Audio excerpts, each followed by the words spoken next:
मोदी के हनुमान माने जाने वाले चिराग पासवान ने पटना में एक बड़ा बयान दिया है जो बीजेपी के लिए अच्छे संकेत नहीं दे रहा। जनता के साथ अन्याय का नाम लेकर चिराग पासवान ने एक बात साबित कर दी है कि वो चाहे तो कभी भी बीजेपी के साथ अपना गठबंधन खत्म कर सकते हैं। उन्होंने प्रत्यक्ष तौर पर ये नहीं कहा, लेकिन जिस तरह से कहा उससे ये साफ है कि उन्हें बीजेपी के साथ गठबंधन से कोई खौफ नहीं।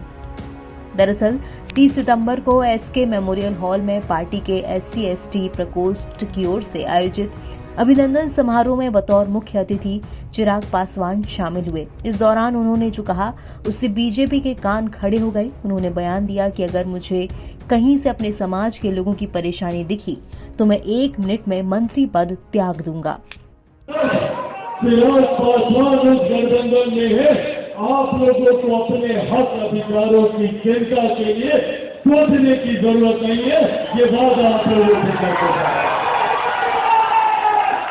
और जिस दिन चिराग पासवान को लगेगा कि गठबंधन में मेरे लोगों के साथ अन्याय हो रहा है या गठबंधन में हम लोग की बातों को सुना नहीं जा रहा, तो मेरे पिता ने भी 1 मिनट नहीं सोचा था मंत्री पद को लात मारने से पहले। अगर मुझे भी लगेगा तो कुछ नहीं।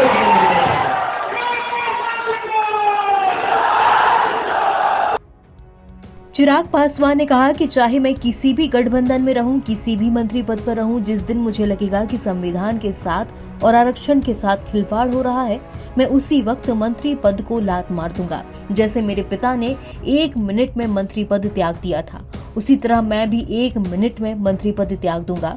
मंच से चिराग पासवान ने घोषणा करते हुए कहा कि 28 नवंबर को गांधी मैदान में पार्टी की स्थापना दिवस के मौके पर बड़ी रैली की जाएगी। हालांकि उन्होंने इसी कार्यक्रम में पीएम मोदी की तारीफ भी की। उन्होंने कहा कि लैटरल एंट्री में आरक्षण के मामले में हमने पीएम मोदी को कहा है कि ये गलत है और उन्होंने हमारी बात सुनी है। कि मेरे प्रधानमंत्री आदरणीय नरेंद्र मोदी जी ने न सिर्फ उन बातों को समझने का काम किया, न सिर्फ समाज की चिंताओं को सुनने का काम किया, बल्कि उस पर तुरंत अमल करते हुए अगले दिन ही इस फैसले को वापस लेकर हम लोगों को सम्मान दिलाने का काम किया। इसके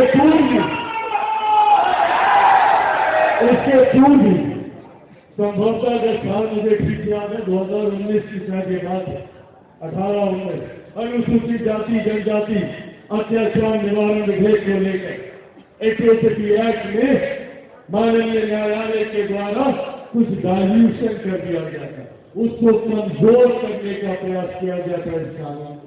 उस वक्त मेरे नेता मेरे पिता आदरणीय रामविलास पासवान जी जीवित थे।